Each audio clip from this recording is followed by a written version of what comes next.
네, 기자님. 저 한결의 신영철이라고 합니다. 이번 모두의 창업이 이번 한 번으로 끝나는지 앞으로도 뭐 계속 뭐 매년이랄지 이런 식으로 계속 이어지는 건지 궁금하고요. 그리고 이번에 보여주신 그 창업 프로젝트가 과거 정부의 창업 지원 제도와 가장 다른 점이 있다면 어떤 건지도 좀 소개해 주시면 감사하겠습니다. 네, 모두의 창업은 이번에 처음 시도해보는 그 오디션형 창업 지원 프로그램이라고 보시면 됩니다. 창업 지원 프로그램도 있었고 오디션도 일부 있었습니다. 그렇지만 이렇게 대규모의 지원 프로그램을 오디션형으로 구성한 것은 처음입니다. 그래서 사실은 올해 12월까지 진행이 되는데요. 3월부터 12월까지 진행되는 동안 엄정한 평가를 거쳐서 또 내년에 어떤 형태로 다시 할지를 다시 논의를 할 예정입니다. 아마 기자님들께서 도와주시면 굉장한 부분을 일으켜서 내년에 더 크게 하게 되지 않을까 싶은데요. 잘 부탁드립니다. 첫 번째는 이렇게 대답드리고요. 두 번째는 이번 대책의 차별성을 말씀하셨는데 일단 오디션이라는 점 제가 한 가지 좀 말씀드렸고요. 그리고 한국의 이 벤처 생태계가 김대중 정부 때 사실은 벤처 정책을 본격적으로 시작을 한 이후에 굉장히 많이 발전을 하긴 했습니다. 그렇지만 빈 곳이 사실 두 군데가 있는데요. 아주 초기에 창업한 분들에게는 큰 지원이 없습니다. 조금 성장해서 이제 잘 하시는 분들한테 이제 벤처 캐피탈 투자의 모태 펀드가 같이 태워준다든지 하는 정책들이 좀 따라오는데요. 그 전 단계가 좀 없었고요. 그 다음에 모태 펀드 투자 받아서 쭉 성장하다가 나중에 코스닥에 상장하고 해야 되는 그 단계가 됐을 때 그때 이제 데스밸리라고 해서 상장하기 전까지를 버티는 시간이 굉장히 힘들다. 그 부분, 그러니까 아주 초기하고 완전히 골인하기 전에 그 두 단계가 좀 비어 있었다고 저희는 스스로 평가를 하고 있는데요.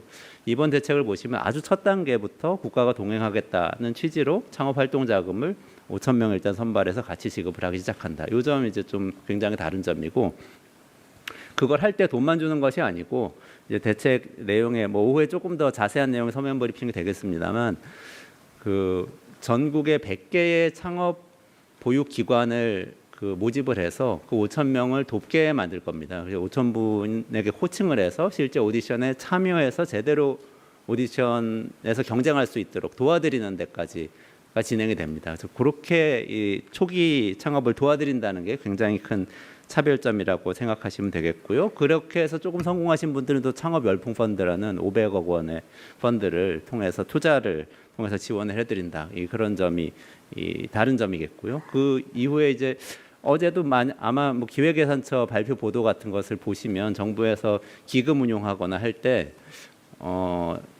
벤처 기업에 대해서 또 코스닥 시장에 투자하는 데 대해서 조금씩 훨씬 더 많은 이전에 비해서 훨씬 더 개방적인 태도로 이제 접근할 거라고 발표한 내용을 보실 수 있을 겁니다. 기금 투자할 때 벤치마크 지표를 코스피가 아니라 코스닥 지수에도 두겠다. 이렇게 이제 발표한 내용이 어제 있었는데 그런 것들 포함해서 코스닥 시장을 활성화하고 그쪽에 이제 그 기관 투자가들이 갈 수 있도록 유도함으로써 이후에 이 데스밸리를 벤처 기업들이 빨리 건널 수 있도록 돕는데도 좀 역점을 두었습니다. 두 가지 좀 살펴봐 주시면 감사하겠습니다. 네, 다른 질문 있으십니까? 네, 저 뒤에 하얀 스웨터 입은 기자님 먼저 하시고 그 다음에. 네, 안녕하세요. 비서관님 아리랑 TV 송유진이라고 합니다. 두 가지 여쭙고 싶은데 첫 번째로 뭐 5천 명 발굴하시고 그 다음에 오디션도 개최하시잖아요. 이때 좀 심사하는 주체나 기관이 어딘지 궁금하고요. 그다음에 두 번째로 이게 청년 좀 창업가들 대상으로 하는 건지 지원하는데 요건이나 자격이 있는지도 궁금합니다.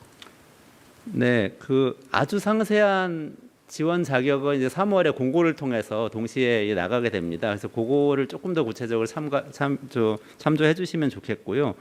그 평가는 사실 지원단하고 평가단하고 이렇게 같이 저희가 구성을 하고 있는데 그 아까 말씀드렸던 100개 교육기관, 보육기관은 그 전국 17개 창조경제혁신센터를 중심으로 관리해 나가면서 또 도움 코칭하면서 또 평가도 해 나갈 예정이고요. 그것 이외에 저희가 원스톱 스타트업 지원센터라고 해서 1,600여 명의 멘토단을 꾸려 놓은 게 있습니다. 그건 이제 전문가들, 예를 들면 법률가, 회계사 뭐 이렇게 스타트업 창업 처음에 하셨을 때 어떻게 해야 되는지 모르는 분들 도와드리는 그분들인데 그분들이 또 참여해서 조언을 해드리면서 평가에도 참여를 할 그럴 예정입니다. 네, 기자님. 그리고 네, 지원 자격은 나중에 공고할 때 한꺼번에 알려드리는 게 뭐 좋을 것 같은데 나이를 제한하거나 이런 예정은 현재까지는 뭐 검토되지 않았던 것 같은데요. 그거는 확실한 건 공고를 보셔야 될 것 같습니다. 네, 기자님 부탁드립니다. 네, 안녕하세요. 저 YTN의 홍민기입니다.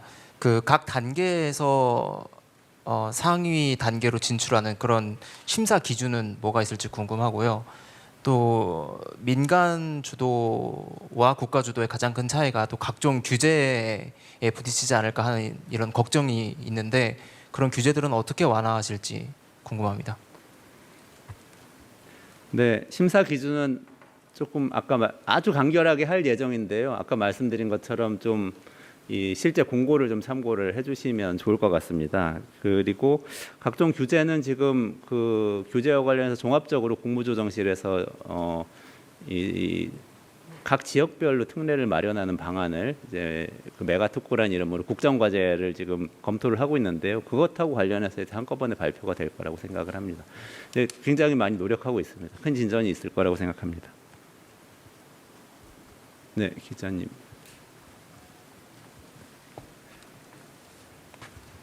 네, 저 TV조선 최민식입니다. 그 방송 프로그램을 만들 거라고 말씀 주셨는데 방송사가 결정이 된 건지 아니면 그 대통령님 유튜브 계정 등을 통해서 방송이 되는지 궁금하고요. 그리고 그 심사위원들 같은 경우에는 그 공직자들이 심사를 하게 되는 건지 아니면 VC나 그 다른 스타트업 대표들이 평가를 하는 건지 이런 것도 궁금합니다. 네, 그 방송 프로그램은 확정된 건 없습니다. 그래서 조금 검토 중이고 기획 중이다 이렇게 좀 이해를 해주시면 감사하겠고요. 심사위원단은 그 전통적으로 저희가 모태펀드를 통해서 어딘가 이 국가 돈으로 이제 투자를 하더라도 모태펀드 투자라는 건 국가가 예산으로 모태펀드 만들어서 이제 민간 자금을 끌어들여서 같이 펀드 만들어서 투자하는데 그럴 때도 전적으로 민간에서 투자 의사결정을 합니다. 정부가 직접 그렇게 의사결정을 하지 않기 때문에 그런 기준으로 한번 이번 심사도 진행될 거라고 봐주시면 어떨까 하는 생각이고요. 아주 구체적인 건 이것도 이제 공고할 때 조금 더 자세히 알려드리도록 하겠습니다. 네, 기자님.